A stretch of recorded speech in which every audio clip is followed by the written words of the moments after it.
Okay, good afternoon, everyone, and welcome. My name is Kaitie Penry. I'm the Director of Emerging Tech and Innovation at Naval Postgraduate School. We're thrilled to bring you a conversation today that hits at the heart of the DoD's most pressing innovation challenge. How do we accelerate the journey from idea to impact through partnerships, collaboration, and entrepreneurial approaches? It's no secret that our adversaries are moving fast, leveraging global commercial ecosystems, AI, advanced manufacturing, and new partnerships to field capabilities at a pace that threatens to outmatch traditional models. We can't afford to treat innovation as a side project. It must be woven into how we partner, how we fund, and how we transition.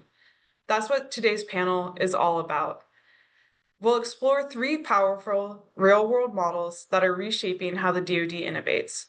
One that builds credibility and traction for commercial tech through disciplined TRL maturation. One that shows how frontline users, academia, and startups can solve warfighter problems in contested logistics.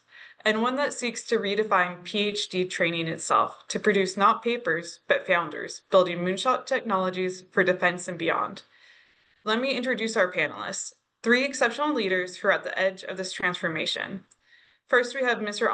Doumitt from the Aerospace Corporation. He helped architect the TRL bootcamp with SpaceWorks. He's pioneering how we validate and accelerate space tech startups for mission needs with a framework that could scale across domains. Next, we have Lieutenant Colonel Gabe, who leads innovation at the 1st Marine Logistics Group, where he's connected SBIR companies, academic researchers, and operational Marines to bring AI/ML directly into the logistics fight. His work turns small ideas into scalable, theater-ready capabilities. And last but not least, we have Dr. Michael Bakas, who's located at Army Research Lab South and is presenting the bold vision of transforming our approach to scientific talent by training PhDs to be founders.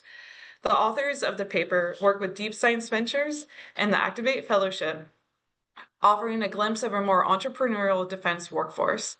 Together, we'll unpack how to build an innovation ecosystem where startups, researchers, labs, and the program offices aren't siloed, but strategically aligned from the start. We'll dig into what's working, what's hard, and what's next. Let's dive in and shoot it over to Lieutenant Colonel Gabe Mata. Thank you, Ms. Penry, for that introduction. Good afternoon, good morning, or good evening, ladies and gentlemen on here. I am Lieutenant Colonel Gabe Mata. I'm with the 1st Marine Logistics Group under 1 Expeditionary Force, Marine Forces Pacific. Where my journey started at, it initiated when I left company command back in 2018 and transitioned over to Systems Command, Marine Corps Systems Command. And there I found many challenges when it comes to Marine Corps acquisitions, and I'm sure it's the same across the entire DoD. Our acquisition process of getting capability, equipment to warfighter at the time of need is very, very difficult and arduous.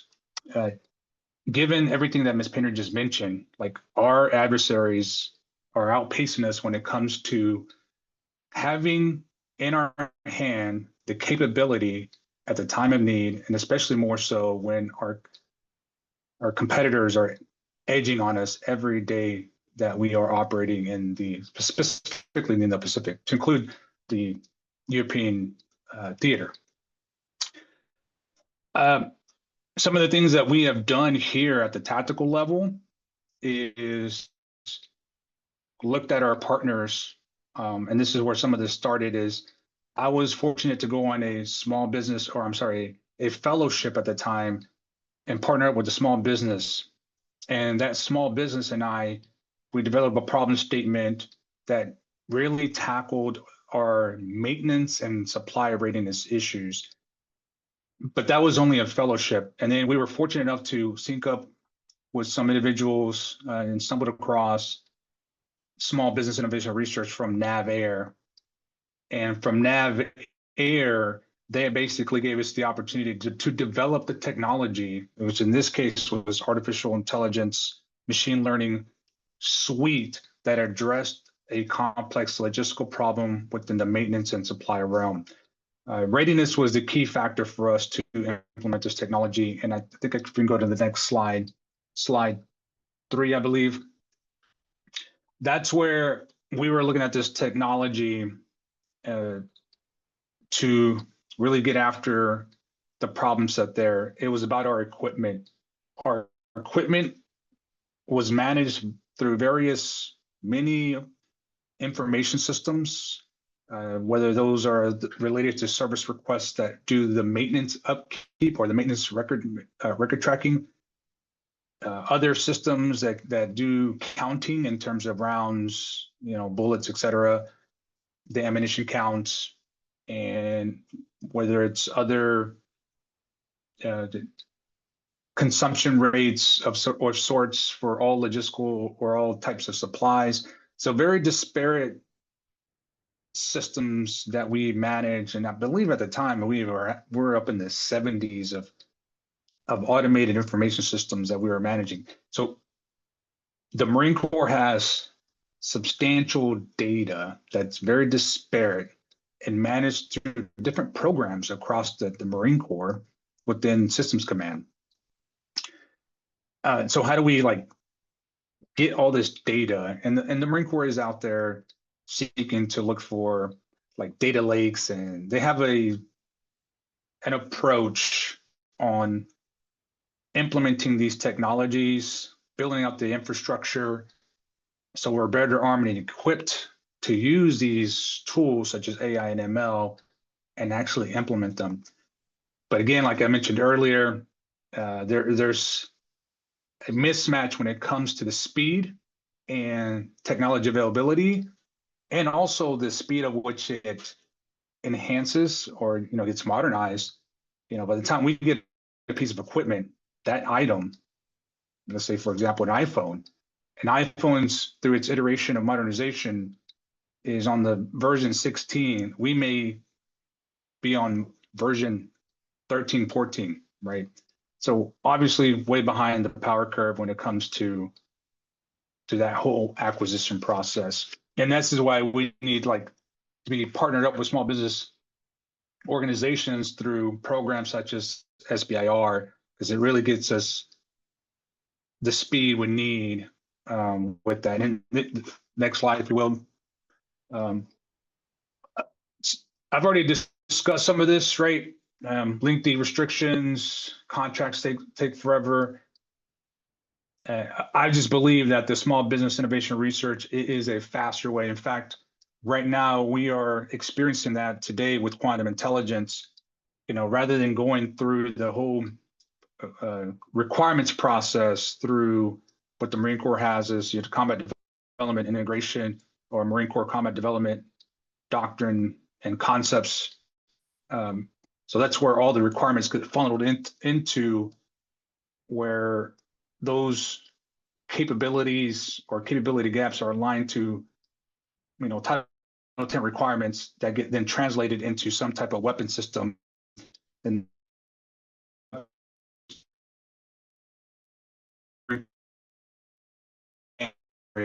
whether it's a material solution or a system solution approaches, then it filters through the funding and the sustainment plan of that finally gets fielded to the actual Marines.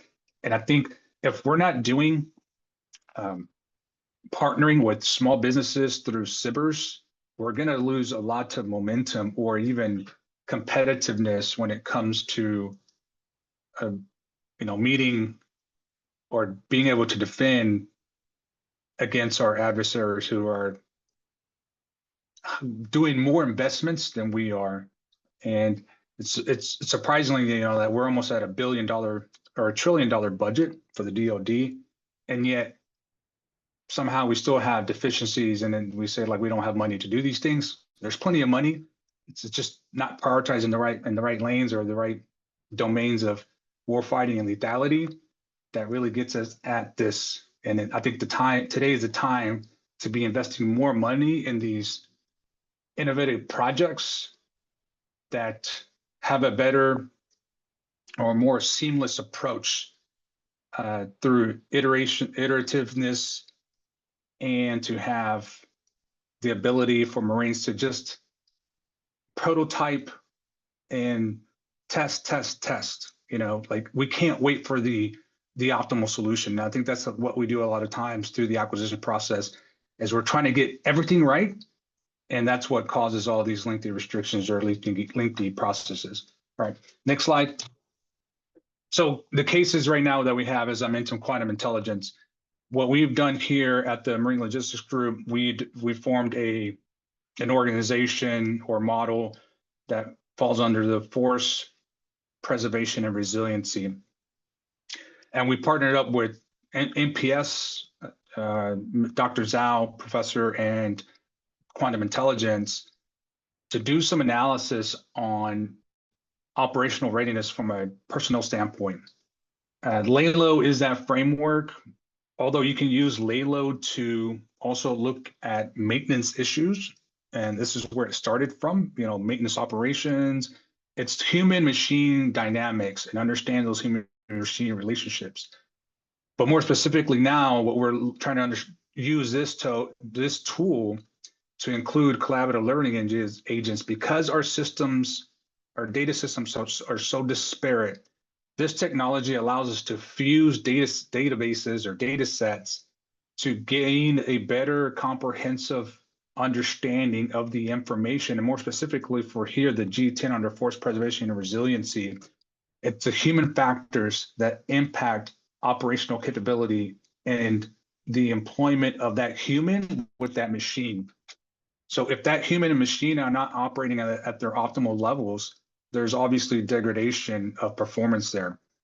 So to understand the human, and these are the factors such as suicide ideations, all these risky behaviors that impact personnel readiness. That's what we're really trying to assess.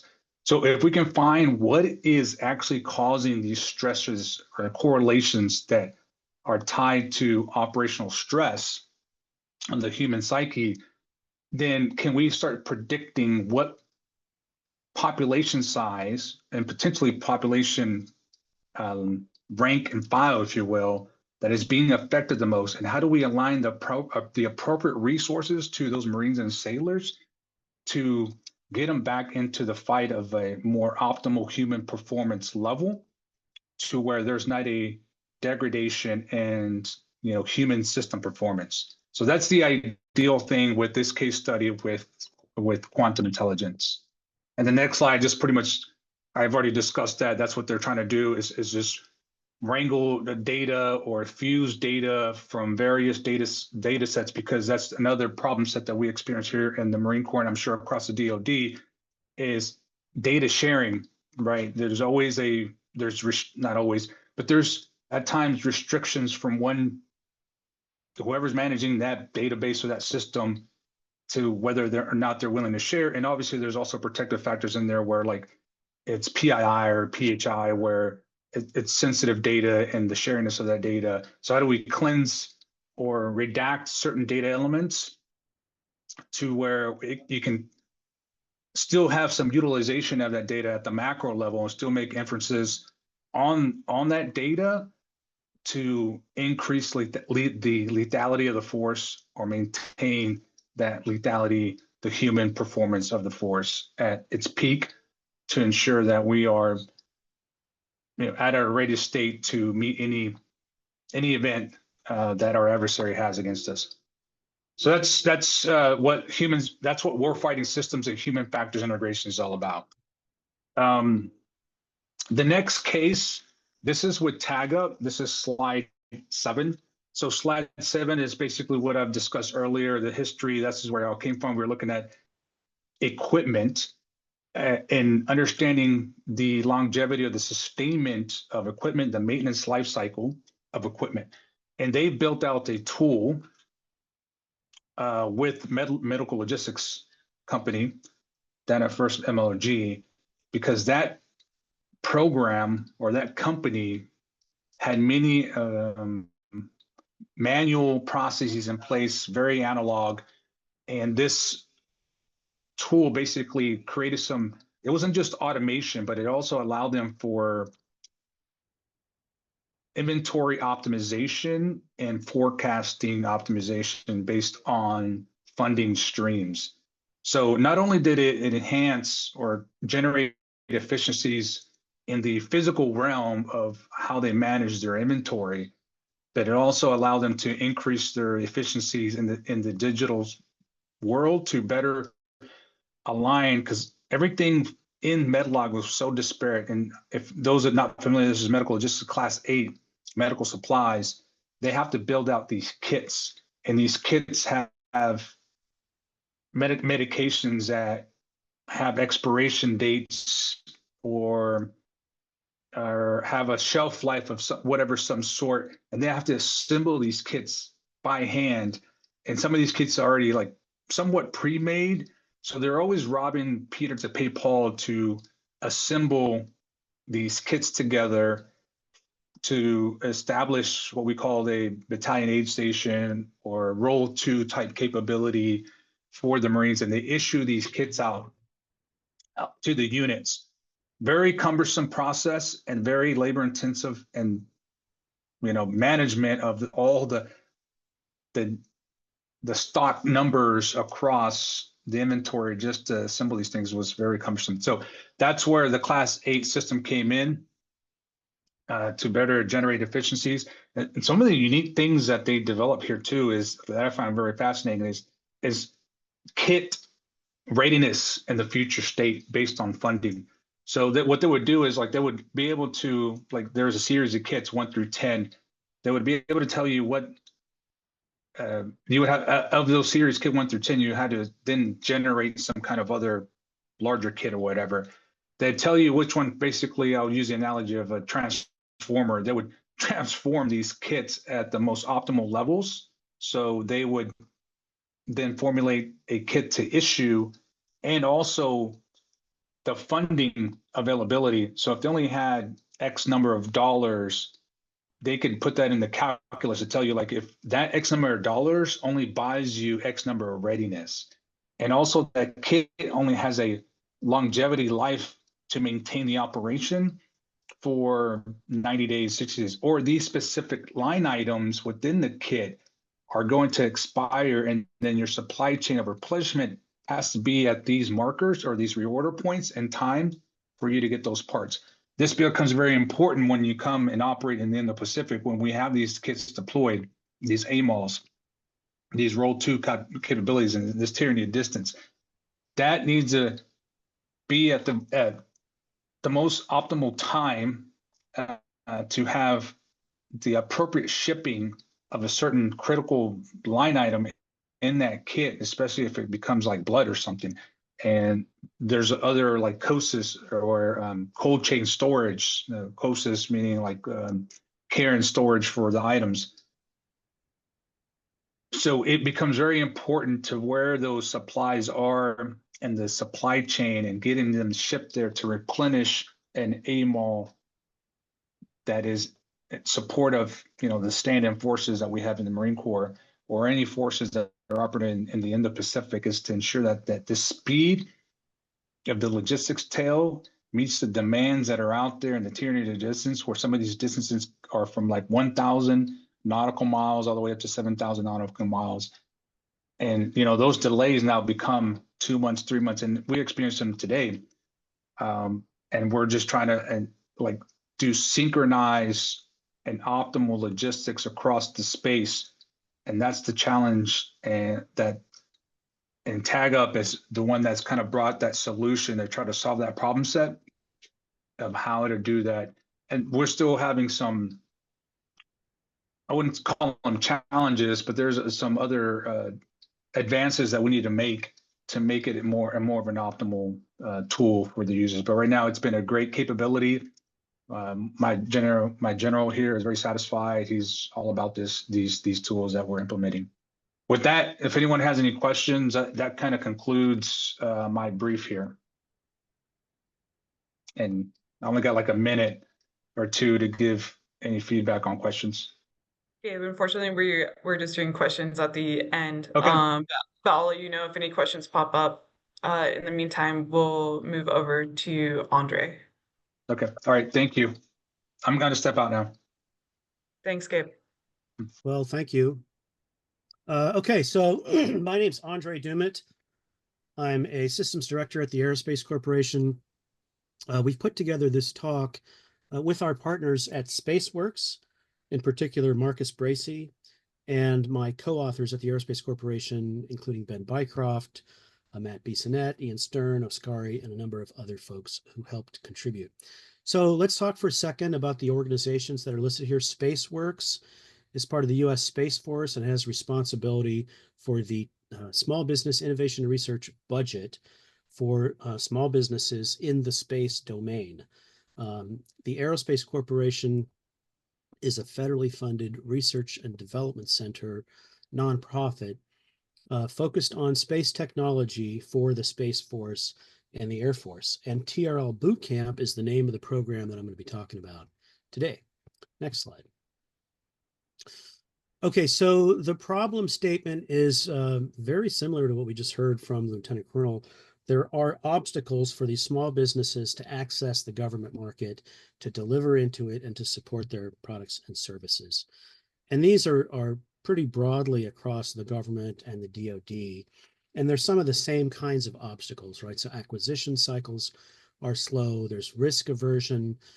There are things like different terms and conditions. There are differences in intellectual property rights and so forth. And as a result, the department does struggle to integrate commercial technology, in this case, space technology, into military programs. And this is essentially the valley of death problem that has been described extensively elsewhere. One of the topics is technology maturity, and we're gonna drive into that topic a little bit more. But the message of this slide is really, with those obstacles preventing the innovation industrial base from delivering into the government, it's sub-optimized, and we need to find ways to get more of that technology to transition and help us be the most competitive and lethal system there is. Next slide. Okay, so since we're talking about space, let's have a quick look. I know that there are lots of different folks here from various parts of DoD and beyond. So space technology really has three pieces. There's the ground segment, there's the launch segment, there's the space segment. And when you look at the workflow that's tied into creating and running a space mission, there are many things that sort of repeat themselves, right? You have to develop the concept, plan out the mission, do some architecture trades, do some simulation work. Then you have to go and procure components and integrate them, qualify them. You've got to launch. Then there's orbit injection, orbit optimization. There's the ground system piece for processing, exploitation, and dissemination. And eventually there's a deorbit. Now, for all of those red words and for each box, there is tremendous subject matter expertise and specialized test equipment that is required to kind of get through that process. And this is where our partners at SpaceWorks and at the Aerospace Corporation in the engineering technology group have gotten together to create this program, TRL Bootcamp, that provides small businesses access to some of that test equipment and subject matter expertise. So we'll come back to this, but for the moment, let's go to the next slide. So back to the topic of technology maturity. So NASA has developed the technology readiness levels, and they have a very comprehensive document called the Technology Readiness Assessment Guide, which goes through in quite a bit of detail, 9 levels and 6 factors. And if you adhere to those levels and factors, you can get a pretty good fix on the level of a given technology's maturity. Now, when we look at some of the small businesses across, in the wild, we're starting to see some variance, right? So with one group, we took in 28 companies, we asked them to self-assess their technology maturity levels, and they provided answers. And then we took a look at them separately as our third-party advisor, and we started to see some disparities between the self-assessment and our assessment. And there are reasons for that. Not everybody's following the same guidelines. There is pressure for competitive advantage and for funding to show maybe more maturity than maybe actually present. all of that aside, if you're a government program manager, that starts to translate into technology risk, right? So, and we don't want that. And that goes back to that first chart. Hey, here are all the obstacles that are in the valley of death for some of these companies. So that's one of the things that we're going to be addressing. Next chart. So that's really where we introduced this TRL bootcamp program, right? So for companies and technologies that the government is interested in, SpaceWorks and the Aerospace Corporation have partnered to create this program that is designed to be a trusted third-party assessment of not just the technical maturity, but what is required to actually insert the technology into a mission environment. And that's where we start to get some real insights. And we've structured this to be very collaborative with small businesses. We encourage a lot of candor. We know that not everybody knows everything, especially smaller companies that may have a component that goes into a subsystem, that goes into a system that is part of a mission. So this is some of what we provide. Actually, in the next slide, we can talk a little bit about an actual case. So in March of last year, we launched the program with SpaceWorks' Orbital Prime cohort. And that was focused on in-space servicing, assembly, and manufacturing. And that was a partnership between SpaceWorks and the Program Executive Office, Assured Access to Space, right? So it started with actually 120 Phase 1 awards, and that necked down to 50 Phase 2 SBIR, STTR awards. And then that translated into 7 companies that went through the TRL bootcamp program. And that's how we started it last year. So if you go to the next slide, this is how it actually plays out, right? This is sort of the steps, the recipe. And it's pretty simple, right? So first, we onboard the companies and we do 2 things. We assess the technology maturity of the company very closely against that technology readiness assessment guide that NASA's put out. And then based on that, and taking into account the ConOps, right, the mission environment that the technology is targeting, we provide a roadmap recommendation of the tests and analyses the companies should perform if they want to most quickly go up the TRL ladder for the mission that they indicate. And it's not just, hey, you should go do this. We actually help them go do those things, the tests and analyses, by giving them access to our subject matter experts and our specialized test equipment. And so working with the SpaceWorks organization and the program offices, we actually get into a laboratory phase where there's hands-on validation, testing, and experimentation that takes place in our labs. And then after that period, which can range depending on the company for just a couple of months to up to maybe 4 or 5 months, we retest, we do another validation of the technology readiness level, we provide them a report, and then another recommendation of, hey, here are the next couple of things that you need to do to get into this program and mission environment. And then they're offboarded. So this is really a sort of repeatable, structured, and scalable system and method to validating technology that the government has said they're interested in on a path to insertion into a space program. Next chart.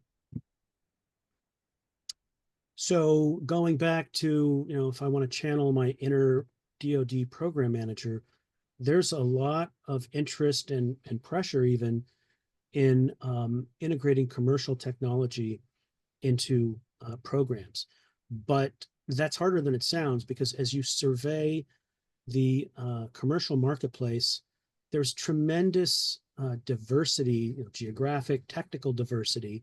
And so to be able to identify and evaluate technologies that can fit into your mission architectures is a little daunting. So this is really one of the programs and part of the solution, we think, that can help address some of those challenges by providing a third-party assessment and set of steps that should be able to bridge those into those programs. Next chart. Okay, so what are some of the early results? So when we wrote this paper and submitted it through the various release processes, we actually hadn't finished the program yet. We did just roll off the last company last month, right? So they were they started and then we ran them in a staggered fashion. So the first company finished many, many months ago and the last one just finished. But there's a couple things that do stand out. And one of them is that the link between the technology and the mission was surprising to some folks. They didn't realize that that needed to be evaluated in the context of the mission. And in fact, it is key to assessing a technology readiness level. You can't do that without the ConOps or the mission context. And that's the one, I think, a key piece that helps lay track across the Valley of Death. But we also saw some real, I think, tangible, benefits since the beginning of this program. A couple of key things have happened. One company was able to get $20 million in venture capital funding. Another company got $35 million in government funding for space surveillance and debris tracking. And then there were 2 space flight demos, a spacecraft capture and handling system, and then a power supply system that's been tested in space. And so this is the kind of result that's very early days because literally we just rolled them off. We actually have another cohort right now in the program that we've onboarded for tactically responsive space.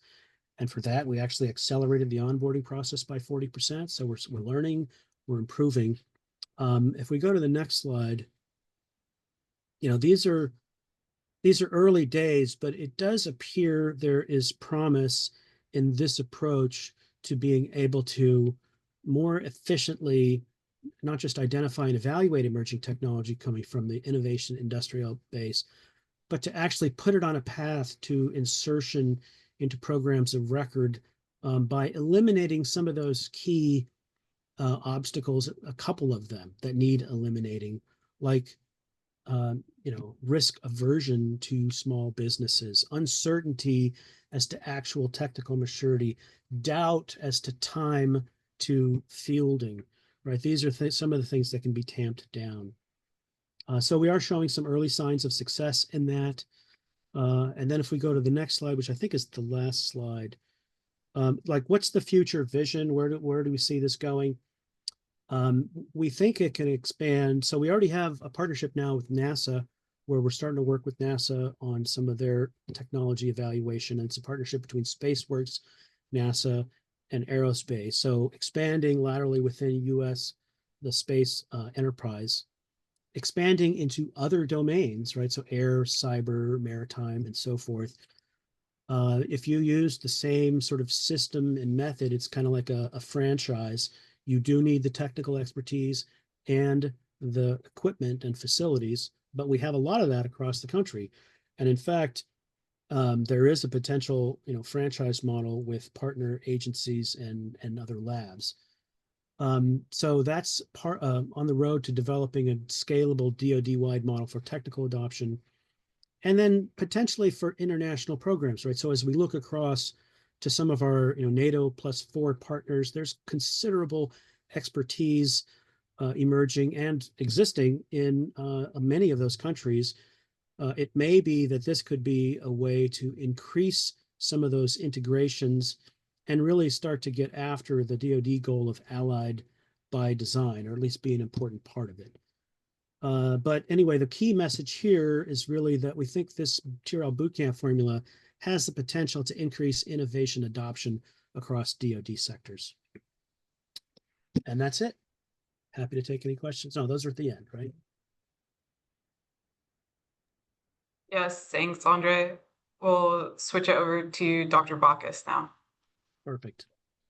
Hello, everybody. My name is Michael Bakas. I am with the Army Research Laboratory, specifically on the regional lead for the South. And I am here to talk a bit about some new ideas that we've been floating around about exploring a new way of looking at basic research and how that translates into a PhD.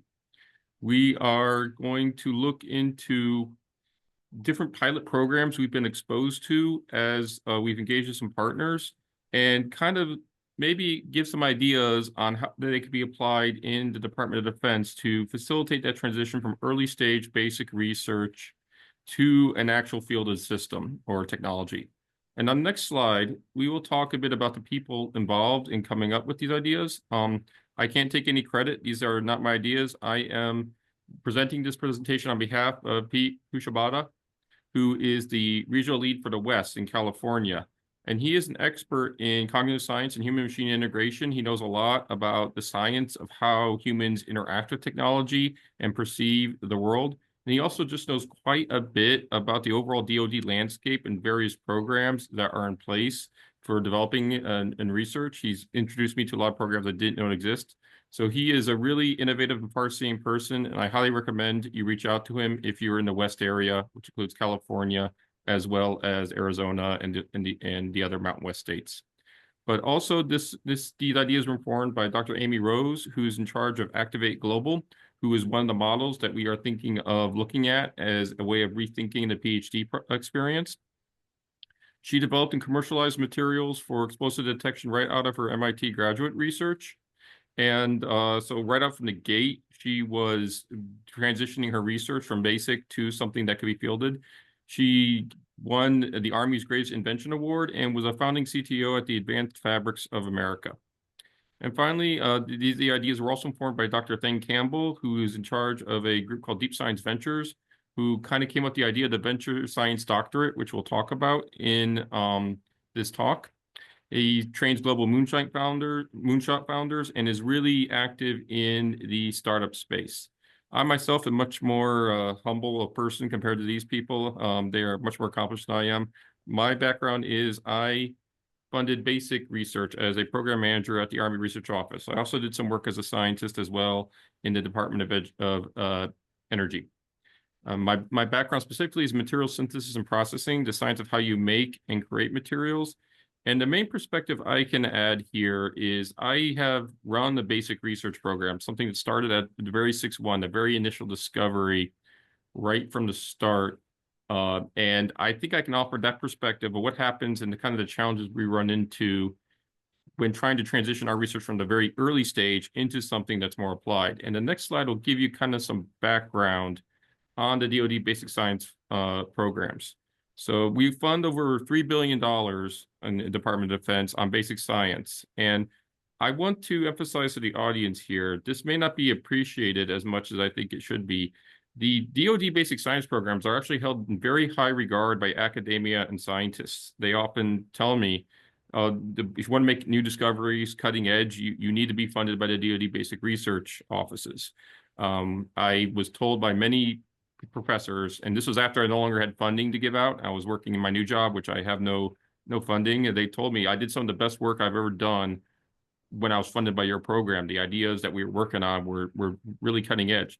So there is a large reservoir of really innovative research concept being supported by the Department of Defense through not only the core basic research offices like the ARO, ONR, and AFOSR, but also like specific awards like the Multidisciplinary University Research Initiatives, MIRIs. You do STTR topics as well. There's a lot of really high cutting edge science being developed under these. But we find that the traditional academic paths lack training in technology transition and transfer. There's just not something that's emphasized when you're a graduate student. As someone who has gotten their PhD, I can support this from my personal experience. This was not something you talked about when you were working on your PhD. We weren't talking about commercialization, how your ideas could be made into a product. While industry prioritizes short-term revenues, how do we make our money? Academia focuses on novelty. Did you get the next breakthrough paper? Did you do something new? Did you advance the field? That is the emphasis in academia, not whether it could be used. And in addition, there's other barriers as well. There's legacy sectors, and I feel a lot of the conversation around transition and innovation is centered around the experience of the software community, which mostly has market barriers to entry. You just work up some new code. I know I'm being oversimplistic, but when you're talking about actually designing and fielding a material system, you have manufacturing technologies as well, technology challenges. It's a lot harder to get something out in a product than when you're just working purely in software, and there's additional barriers you have to confront. Now, competitors like China can concentrate and kind of bring more of the government's resources and concentrate in one area. But we in the US have to use different tools to encourage our researchers to explore the transition of their technologies. And I think on the next slide, we'll talk a bit about why we have trouble doing that. We kind of mentioned this already, but there's a misaligned incentive structure between academia and often what the programs of record and industry care about. As I said, academia pursues novelty, having that paper that everyone references. And once you've established the discovery, are you going to keep working on it and keep refining it until it can be done at a consistent level? Or are you going to go pursue the next big discovery? Now, if you're a professor, pursuing the next big discovery is obviously a lot more tempting and what you're rewarded for versus refining what you've discovered. Now, I'm being oversimplistic here. There are professors that do try to refine and advance their technology, but overall, academia awards novelty rather than commercial utility. And this slows our innovation. We often aren't taking some of our most innovative discoveries and rapidly speeding them towards an actual system or product. And our competitors can leverage state-owned enterprises to bridge this gap, basically forcibly transition to technologies. And so as such, reshoring the manufacturing capacity alone won't solve our problems. We need to create incentives and investments for researchers that are working on the basic research to try to transition their technologies. So on the next slide, we'll talk a little bit about some of the example programs we've encountered that give us some ideas on how this could potentially be done. One of them is a venture science doctorate program, which was done by the Deep Ventures company I mentioned earlier. And the idea behind this is that instead of recruiting PhD scientists, you recruit founders and innovators, entrepreneurs, and give them a PhD program focused, instead of producing just a thesis, producing an actual company or invention, that modifying the thesis experience. So your PhD is awarded upon starting a company. Now, this has been mostly done in Europe. This is where most of these experiments were done.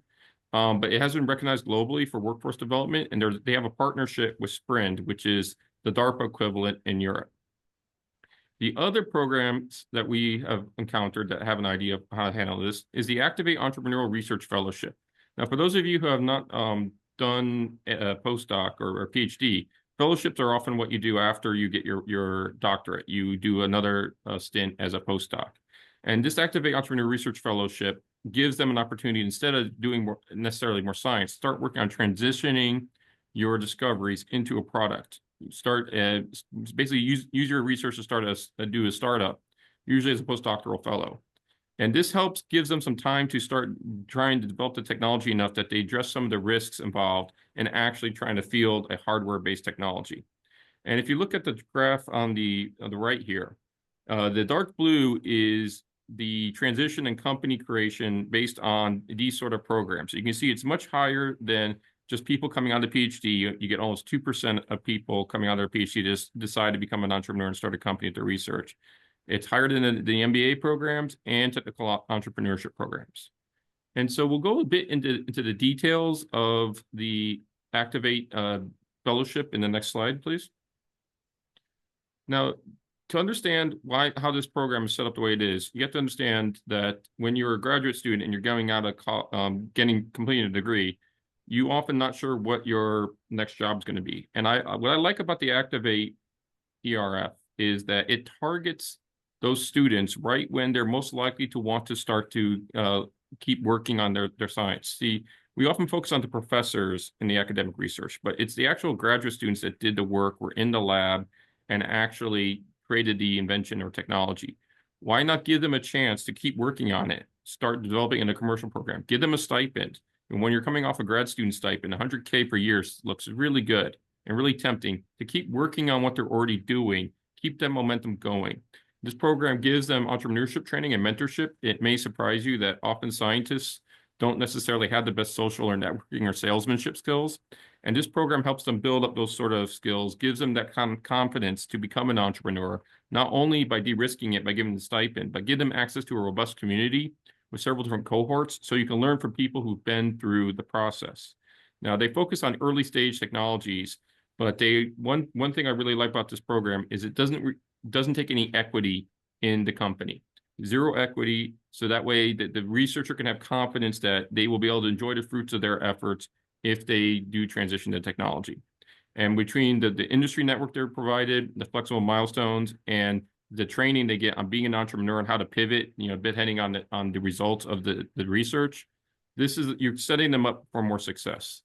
And on the next slide, we'll see some of those successes and what actually happens. In terms of the venture science doctorate, they so far been able to launch 50 companies in 8 years that are now valued at about 500 million. The Activate ERF has 197 companies created, about $4 billion raised to support those companies, and all those different companies together created 2,800 jobs. And 96% of these companies are still active, a very good ratio. I'm going to be meeting some of them or not long after this talk is done, meeting some of the local ones here in Austin. So we believe that it's worth exploring from the DoD perspective. If we can implement similar sort of programs, using some of these as a model, can we start generating more founders and dual-use technologies right out of our basic research programs? Can we adopt the existing degree funding programs to help identify what technologies that came out of the research could be most potentially applied in a actual capability, and maybe even sponsor some sort of similar sort of fellowship opportunities? Maybe the Naval Postgraduate School could potentially adopt some sort of entrepreneurship research fellowship for people looking to transition their research into a product. Or maybe we can start funding other opportunities, modify something, create something similar to NDSEG, but more aimed at actual product development versus the research that NDSEG is focused on. And by doing this, by actively engaging with academia and giving them a path for how to actually transition their technologies and become a company, instead of necessarily just working as another scientist in a laboratory or working as another research scientist for industry. Give them a chance to be an entrepreneur by giving them that confidence and resources to do it. We might be able to more rapidly transition our innovations that we are creating through our basic research programs into something that can then be supported with an SBIR, STTR, or so forth. So that was the ideas I wanted to raise, with our experience here. I think I am now ready to close the talk and open myself up for questions. Thank you.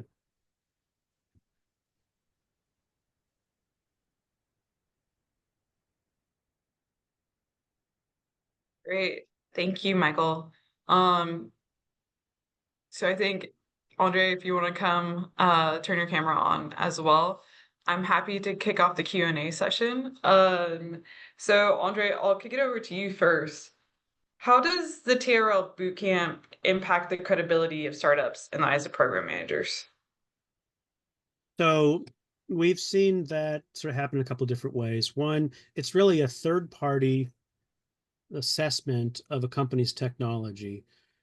And, it sort of reminds me of the old line, when somebody else beats your drum, you can hear it twice as far.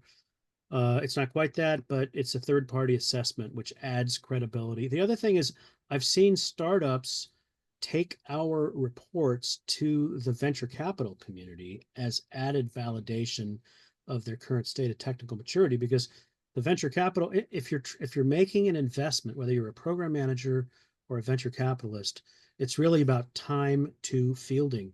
And if you have more confidence in that time to fielding, then you've de-risked your investment. Great. Thanks, Andre.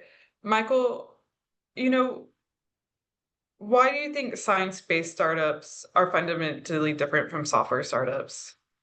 How should they be treated differently? Specifically, we're talking things that involve a hardware development. I think an actual product, something physical that you're putting together. And I'll apologize to any software engineers in the room, for any ignorance I might exhibit. But to me, it's just so much easier to innovate when all you have to do is correct the code. Whereas if you're trying to build something physical, there's so many different aspects that you might need to engineer around. You'll uncover problems you weren't expecting that you need to engineer for. And then you need to test it in the physical world. Once the code works, at least sufficiently, you can still have bugs, you still have a viable product. And I also feel too, when you're talking science, this was talked about in a talk yesterday that I found really fascinating, and you're exploring as well. You don't really know where what your discoveries are gonna lead to. They're just saying that the most interesting thing in science is not, I found it, but what happened here? This wasn't what I was expecting. So as a result, you often will need to be more flexible in terms of what your product would be. That's why we mentioned the pivots. So that's my opinion. I think, like, I'm not saying there's no research involved in software development, but it is still based on a set framework and a code. Whereas when you're actually building something physically, you are dealing with kind of the fundamental reality in a sense. And I think that you're not dealing with in the software. So that's my personal opinion. I think just because of the inherent challenges and the more different angles where problems can come up, it's a lot easier to quickly innovate in the software space. Over. Great, thanks, Michael. Andre, over to you. What lessons have you learned from the TRL bootcamp from this first iteration? And Yeah, how do you think you might be able to implement from those lessons learned? Yeah, no, that's a really good question. One of the things that we learned is just running the program required a little bit more planning and sequencing than we expected. So in the second iteration, we actually addressed those and accelerated it quite a bit by 40%, in fact. But I think more important than that is as we learned that we don't all have sort of this universal perspective of what the space mission does, right? So depending on the company and where they may be coming from, the personal backgrounds, some companies have very strong, sort of business development, chartsmanship. Others have really good technology, but cannot really articulate the value proposition. So we've really had to be very good at listening and trying to understand the capability being described, even if it's not being described with the right terms or in the right mission context.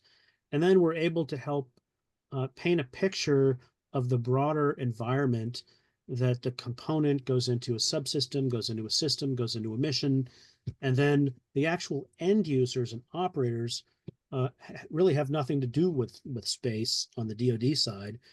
And so that's kind of illuminating, I think, for a lot of companies. There are many companies who are extremely sophisticated and they know all this, but many do not. And I think this link between the technology and the mission environment, the ConOps, has proven to be the most important thing that we help companies work on, because then once you have a clear picture of that, that affects product development planning.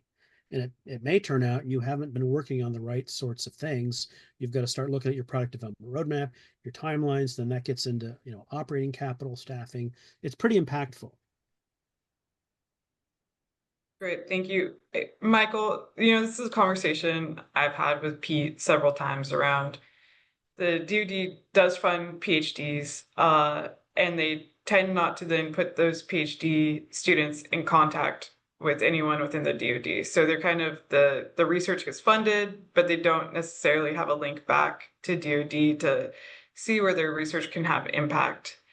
Do you think that the programs that are being suggested within your paper helps to fill that missing link? It's one tool, I think, potentially that could be used. I mean, I would say it's very like what you said before, that sometimes happens. Sometimes that's not true, though. So we've hired people that came from programs that I funded. The students actually became and worked for us at the laboratories or another DoD. Sometimes they go into industries that are relevant to the DoD. But I would say this is another tool that we can use potentially to get them working on something that the DoD can take advantage of, specifically making a actual fieldable system something more directly related to what the warfighter needs. I don't think it's right for everyone. Not everyone's cut out to be an entrepreneur, but it's worth giving them the option, I think. So it is definitely one way we can get them start seeing not only how they could potentially start commercializing their technology and yield the benefits of what they worked on, but also how once we steer them towards a direction that's like, hey, this is where the mission is. This is where we want you to take that research. Whereas right now we kind of let them in the wild. Maybe they'll join us and continue to work on our lab. Maybe they'll do something completely different. So I think it's one tool potentially that's right now we don't have a program quite like this, and it would be a different angle than some of the other programs that we do have. Great. Andre, just going back to you for a quick second, within this TRL bootcamp, where do you see the program offices starting to come in? Do you start having touch points for the companies, for the program offices to see what's going on? Yeah, that's a great question. So the program offices are involved from the very beginning, right? So that is really at topic selection. So, for example, the current program is around alternative P&T. Now, we don't get to these companies until they're about halfway through the phase 2 execution period of performance.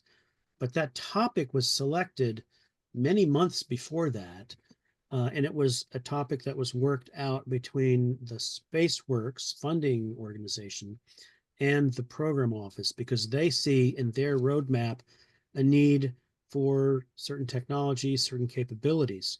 So between SpaceWorks and the program office, they work out a topic, and then that goes out for solicitation. The responses come back, the awards are made, and then the companies begin to execute against that statement of work within the period of performance. And so by the time they get about halfway through it, the program office and SpaceWorks have a sense of which companies are likely to be sort of best athletes, which ones they're more interested in. If the market or the need has changed, then they can shift maybe their technology focus. And so by the time the application comes up for the TRL boot camp between SpaceWorks and the program office, they have a good sense of who they would like to see apply and get admitted to the program. And then once they're in the program, we provide them, very routine updates.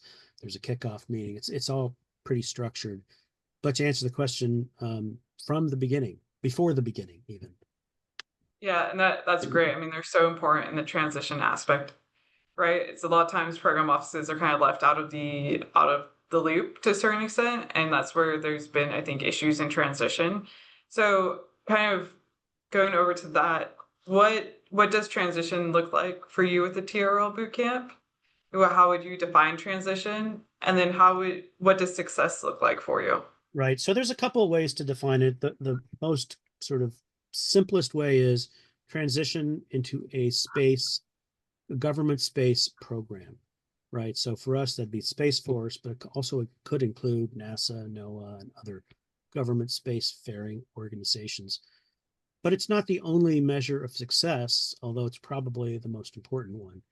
Another measure of success would be, have they developed the technology sufficiently to sell to another space technology company who then provides the capability to the broader marketplace? Are they themselves selling into a commercial space market? Really, what we're trying to do, and the ultimate measure of success is, are we able to more broadly engage the space innovation base in a way that's better than we're doing now?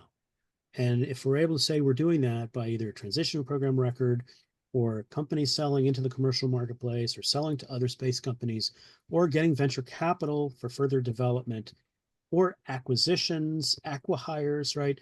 That all means that the intellectual capability and the technology is redounding to the benefit of the DoD in general and to the US just nationally in terms of job creation and competitiveness. Great, thanks, Andre.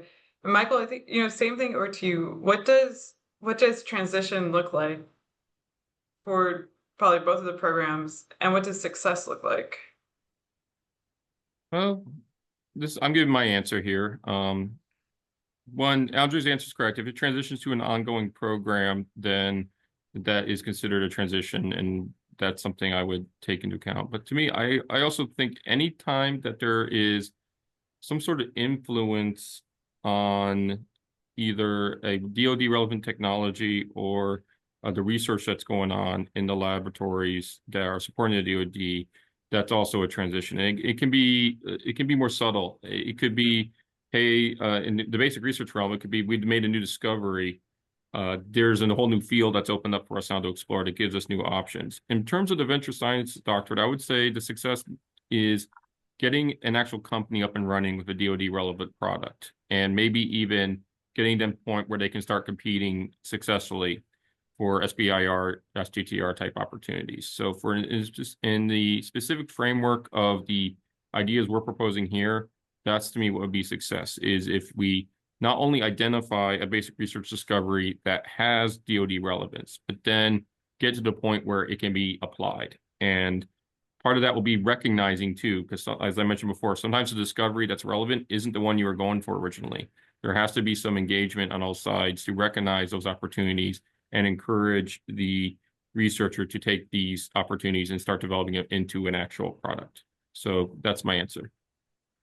Great, thank you. For both of these initiatives, the end user, which is, really the warfighters, civilians supporting them, their initial input is so important. How do you go about getting that end user input while these companies are trying to mature their TRL or even build a startup? Right. So that's more directly in the government SpaceWorks domain, but we do support that effort. It's really about engaging Space Operations Command, right, in terms of operating space systems, but also very close partnership with the Space Systems Command program offices, right? So they are the acquisition authority and running these programs that generally support sort of the two mission areas that Space Systems Command is responsible for, which is observation and communications. And so within those is many other kinds of missions, missile warning, missile tracking, the position, navigation, and timing, space-based environmental monitoring, et cetera.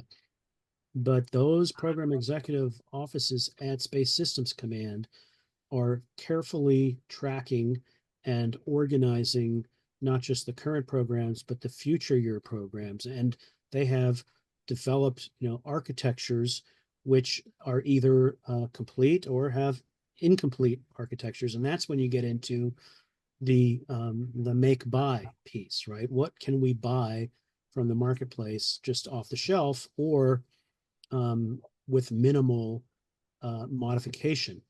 That insight from the program executive offices at Space Systems Command specifically for this program, combined with the combatant commands and the other Space Operations Command, starts to fill out the picture of the tech scouting task, right? What's available?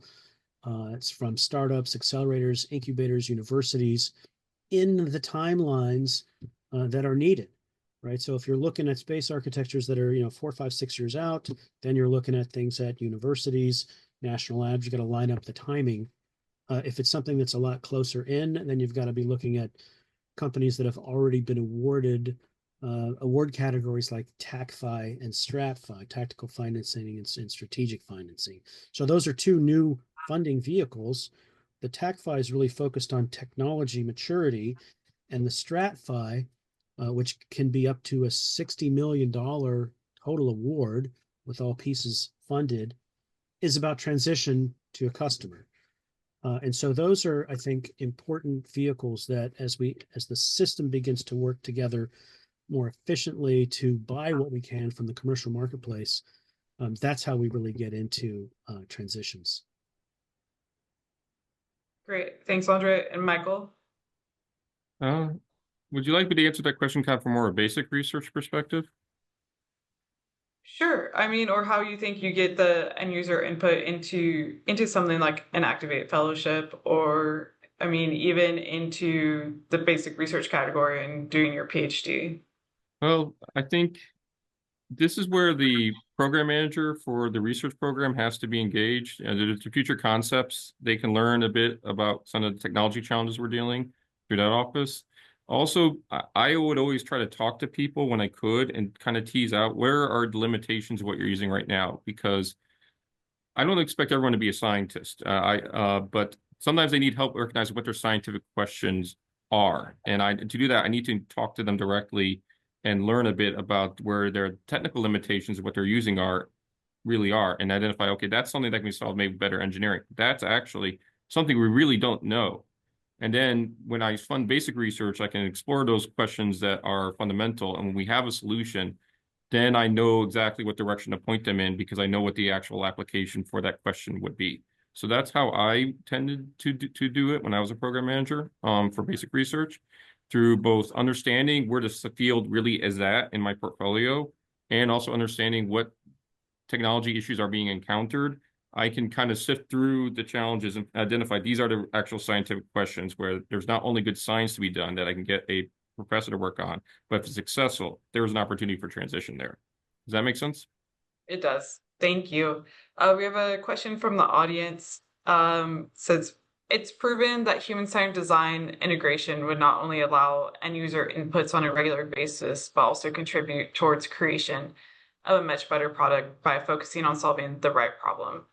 To what extent can this industry approach be permanently integrated into our processes? So I think I'm going to switch that question around a little bit. I'll give a quick answer about what we're doing at NPS, but then Andre and Michael, how do you see this being integrated into both of the programs that you've talked about? Here at NPS, we are using a human-centered design approach. When we get new problem sets that come in, we run what we call a Warfighter innovation workshop to go through a human-centered design approach to figuring out what is the problem we're actually solving, and then how do we develop a solution that is the right one, and has that input of the end user in it. So I'll stop there from the NPS front because I'm not a panelist, but I'll shoot it over to Andre and then to Michael to answer, have you looked at using human-centered design in your programs? Well, okay, so the equivalent of human-centered, like individually focused design in a space mission is really the mission itself, right? So that's a collection of individuals who are trying to achieve some goal. And so the question then becomes, are you doing research and development in order to address that collection of humans' goals? And that's really the core of any real R&D, because when you look at sort of the definition of innovation, it's got to kind of be two things, right? It's got to be new innovation, delivered, right? It's got to have utility. And so the utility piece, I think, is maybe what he's getting at there with that question. And I kind of said this earlier, we really start with the mission goal. What is the context of the mission? What would be the mission fit and the mission utility?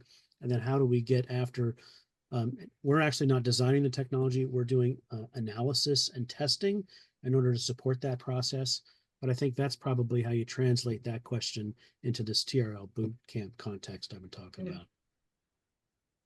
Yeah, I got to be honest, I'm not sure how to answer the question. I know that we do, starting from the basic research side of things, we have research, we are funding basic research into human decision-making processes, how humans integrate with technology.